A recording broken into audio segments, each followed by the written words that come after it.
Before I met Les, like, I would put into the universe, I would sit and pray and just be like, I just want a good man. I want a man who leads. I want a man who's a provider and will protect me. You know what my problem is? I want a man who is super romantic, opens all my doors and from the hood, but made it out the hood, started with no money. Some of these women don't need a good man, honestly. They just need help and therapy. It feels like there are literally no good men out there that are willing to treat me right. If I wanted to date, like, how would I do it? What would I do? How would I do it?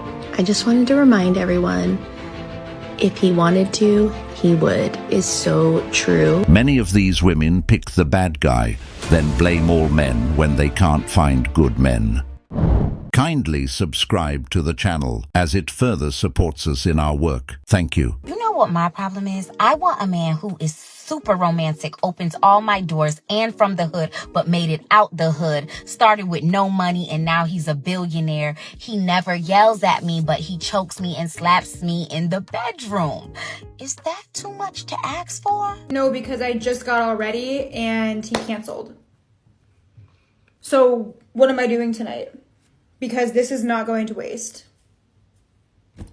No. I'll be real honest with you right now. I've been single and celibate coming up 10 months now, and I was really trying to convince myself that I was happier being independent and alone, and that I would be happy being on my own for the rest of my life. I was really trying to convince myself of that.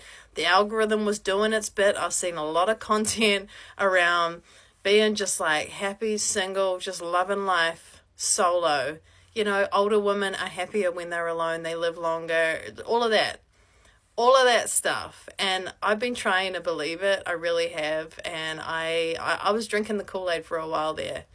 But now, I don't know why, you know, like, I've tried to just be, like, really honest at every part of this journey. I'm 10 months in now, and I'm thinking, I get why people pair up. I get it.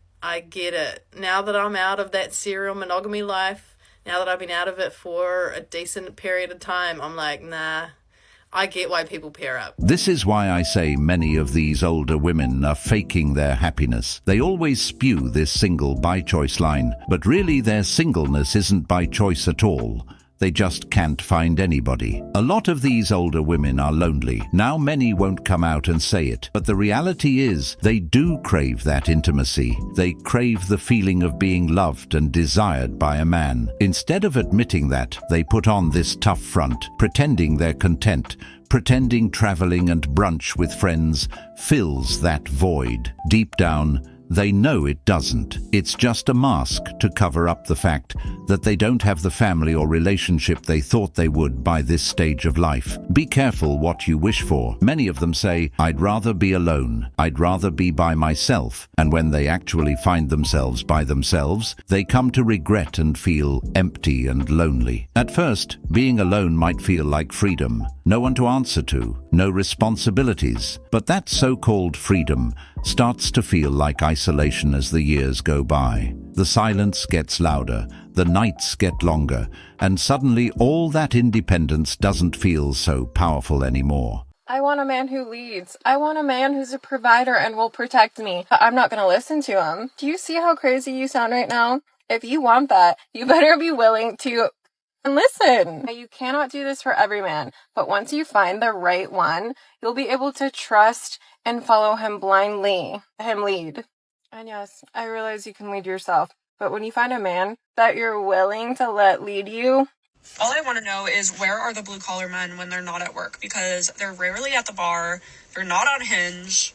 Like, I can't find them anywhere. Sometimes at Buffalo Chip, but that's about it. They're either on their way to work and they've stopped at a convenience store, or they are just chilling at home, enjoying their peace. Also, maybe resting in bed because his entire body hurts. It is 6:49 in the morning, and I just went to go to Wawa to get my morning Diet Coke. Don't judge me. Anyway, I was walking to the door, and a man was walking to the door also. And this man stopped there and made me open the door. And I was kind of like, holy shit, like, what the fuck? Like, you're a man. The man should open the door for a woman. And I couldn't believe that he just stood there and, like, wanted me to open the door like I was the man. And I don't know, it's 6:50 fucking a.m. And I'm just like, that's insane. Like, this is the generation of men that are out there. Like, they don't even know how to open a door for a woman. I don't know. Oh my God, I just had to make this video because it bothered the hell out of me. What if I didn't open the door? We're just going to stand there and have like neither one of us are going to open the door? Crazy. Just crazy. That is just ridiculous. What does being a man or a woman have to do with opening a door? This is just entitlement. This woman believes that she should get special treatment from a random man just because she's a woman. She just couldn't believe that this random man didn't adhere to her expectations. As if the world owes her courtesy simply for existing. It's not about genuine respect anymore. It's about entitlement, demanding things instead of appreciating them. The truth is, basic manners go both ways. If she wants doors opened, she can just as easily extend that same courtesy to someone else. But no, in her mind, it has to be a man doing it for her, because in her mind, that validates her importance. This mindset is exactly why so many people find dealing with modern women exhausting, because everything is about what they feel they deserve, not about what they actually bring to the table. So I'm 29 and single, and I have been obsessed with the idea of like being in love, falling in love for as long as I could remember. What's funny is that's like the one area of my life that I cannot seem to figure out. Everything else is perfect. I'm just like ready to be able to give love to someone else and receive love. I really hate to be the bearer of bad news, but all the good guys are done. They're gone. The fact of the matter is that all the good guys are done and gone because they're sick of being used, abused, and just thrown off to the side when that girl is done with them. Do girls actually believe that good, decent guys who actually respect themselves are gonna put themselves back into the dating pool after a modern girl of society just used and abused them for their money, their house, etc.? Absolutely not. They're just gonna sit on the sidelines and be single because they are so sick and tired of the modern girls just being horrendous. Like, girls need to do better. True, I'm kind of done. Why try when all that's going to happen is I end up with pain? In my experience, relationships simply don't offer anything worth having. I'll stay single from here on out. Peace is priceless. I decided after the last relationship to stay single until I can find the right one. I've been single for 2 years now. I was rejected by a matchmaker this week. You wouldn't be able to work with me. I'm very, very type A, organized. I like to be the leader. I also told her I was looking for a man who was also a leader because I don't want to always be the leader, believe it or not. I told her I was looking for someone that was at or above the same income level as me, driven, who is ambitious, who is ready for a long-term relationship and ready to get married. She may have actually picked up on the fact that I'm a little high-strung. I'm not like a stressed out or anxious person. I'm just high energy or type A. This is who I am. And she was asking me, do I meditate? No. Do I journal? No. I said I could never really be with a beta type man. I specifically used the word doormat. I said I would chew them up and spit them out. And her response was, well, I married that type of man. She was saying that, men really like a soft woman and I should try some of these vision board, journaling, meditating type of things. She essentially said that I am not ready for her type of services because I have too much work to do. My walls are too high and I'm not ready for a long-term committed relationship at the ripe age of 38, where I've been in therapy for 10 plus years. She also said that I need to soften a little bit. And men like a softer woman. Essentially, I spent $350 to meet with this woman, have her tell me I am not worthy of love as I am, but the fact that I need to change in order to be worthy of love and partnership. We shouldn't be pushing on these narratives that people are not worthy as they are, and essentially telling women that the type of woman they are isn't worthy of love. That is a narrative that should not be given to anyone, or it is dangerous commentary. And the fact that she said this to my face had some audacity. The part that she's not considering is that matchmaker is also hired by men. So she's listening to what men want, which is why she's giving the feedback that she's giving. But this reaction from a woman is exactly what a lot of men are experiencing in the dating world. There's just so much resistance from women these days to self-reflect and potentially change a little bit. It is okay to change yourself in order to improve your yourself. It does not mean that you're not worthy of love currently. You are. Everyone is. It's just a matter of, are you willing to make yourself a better partner to fit into a relationship? It's really that simple. Well, no wonder the matchmaker wouldn't be able to work with this woman.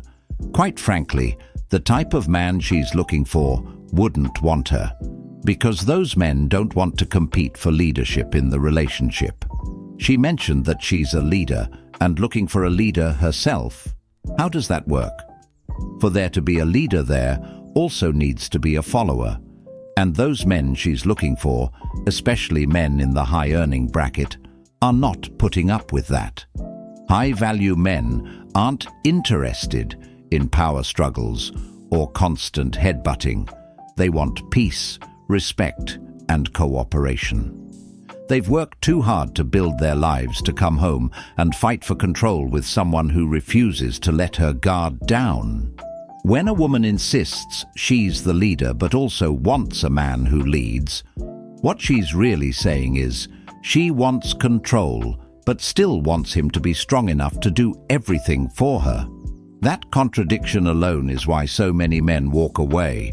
They don't want a rival in their own home. They want a partner. This is for the single men and the single men only. So if you're not a single man, kick it.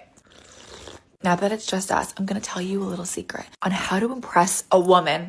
Buckle in, strap up, we're doing it. Call me traditional, but women like a man who can take the lead. Take charge. Plan the date. If you're not sure where to go, check out First Rounds on Me. They literally hand you options as to where to go, where other singles are loving, or hotspots in your area. Don't play games. Be intentional with who you are right off of the bat. At the end of the day, you want her to like you for you. Skip the small talk. No one is looking for a pen pal. Save those conversations for when you're actually in person so you can really get to know them face to face versus behind your phone. Ask her questions, not just surface level questions. Ask her questions that dive deeper and peel off layers so you can really get to know her. Not peel off layers in that way. That's not what I meant. If you're ready to date intentionally, check out First Rounds on Me. They're the dating app that's all about dating with intention. Time to ditch the stuff you hate about dating. If there's one topic that I could talk about for hours, and I mean literal hours, it is the fact that TikTok and social media has completely ruined our generation's relationship expectation. The amount of stuff that I will see, and it's stuff like, well, if he wanted to, he would, and it's boyfriends sending their girlfriends like 15,000 flowers every day and taking them on these expensive vacations and buying them expensive things and going to nice dinners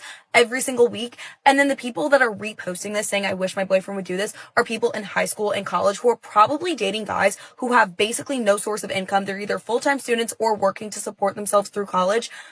I'm sorry, but like, you cannot expect young people who do not have like full-time jobs to be able to afford and do all of these things. And even if you are in like a full-time adult relationship, it is not normal to expect someone to buy you and do all these lavish things in a relationship and act like that is the bare minimum and what should be expected. Like, at the same time, it's not even just like the materialistic things. Like, people have also completely like changed their idea of what's like bare minimum and expected in a relationship. Like, it's supposed to be the normal that like your boyfriend should be ditching his friends to hang out with you and he should be like spending all of his time with you and this and this. Like I said again, especially if you're in high school or college, that is like prime time to be with your friends and build those connections and do that and just be young.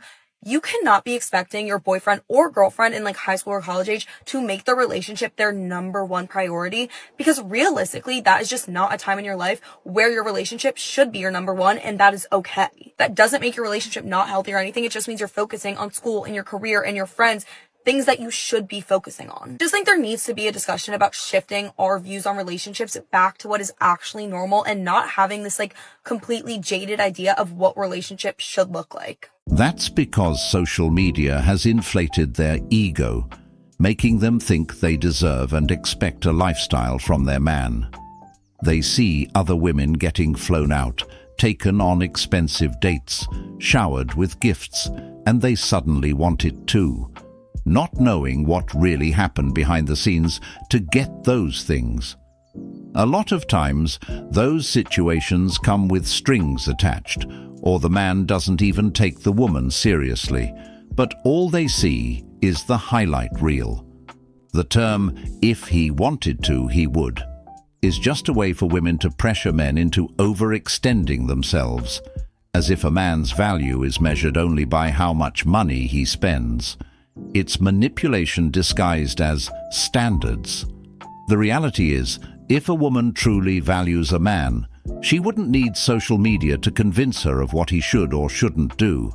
She would appreciate the effort he gives, not compare him to Instagram posts. But too many women now live in this fantasy world, expecting millionaire treatment while bringing little to nothing in return. I have been so hesitant to post about this for two reasons.